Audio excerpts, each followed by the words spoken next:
Hindi sumama ang iba't ibang transport group sa lungsod ng Baguio at Benguet sa malawakang kilos protesta ng mga jeepney operators na isinagawa ngayong araw. Ngayong araw ay sinagawa ng iba't ibang Jeepney Operators Federation at Transport Group sa pangunguna ng Piston ang malawakang kilos protesta sa harap ng patuloy na paglobo ng presyo ng gasolina sa buong bansa. Ipinaliwanag na ilang tagapanguna ng mga Local Public Utility Vehicles Federation o PUV na hindi na sila makikilahok pa sa naturang kilos protesta dahil sa ilang kadahilanan. Ayon kay Ray Bacoco, Federation of Baguio PUV Transport Corporation, ang hindi nila pagsali sa malawakang rally ay may kaugnayan sa kapakanan ng mga commuters. Ang mga miyembro at opisyal ng Baguio Operators ng Utility Vehicle at Public Utility Jeepney o PUG ay sang-ayon din sa kanilang kapasyang di nasasali sa naturang transport strike. Pagbibigay linaw pa ni Bacoco na maapektuhan din ang biyahe ng mga turista at residente, empleyado at estudyante kung magkukulang ng papasada sa mga kalsada dahil sa pagsali sa kilos protesta kung saan ay dagdag alalahanin pa para sa mga commuters. Ang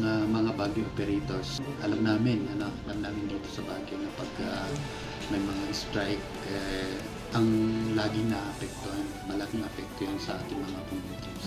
Ayon pa kay Bacoco, hindi na makatwiran na maapektuhan o mapinsalang biyahe ng mga commuters dahil lamang sa na-absorb ng mga drivers ang bigat ng alalahanin dahil sa patuloy na pagtaas ng presyo ng gasolina at krudo sa oil market. Bagamat naunawaan din aniya nila ang prinsipyong pinaglalaban ng kanilang kapwa transport group dahil sa naturang oil crisis, ngunit mas iniisip nila ang kapakanan ng kanilang mga pasahero. Samantala, maraming commuters sa lungsod ng Baguio at Benguet ang nagpayag ng kagalakan matapos suspindihin ni PBBM ang dagdag pasahe sa mga pampublikong sakyan tulad ng PUJ at modernized jeep na nakatakdasa ng may patupad ngayong araw. Mula sa Baguio City, Frederick Lyuda para sa mata ng Agila, Northern Luzon.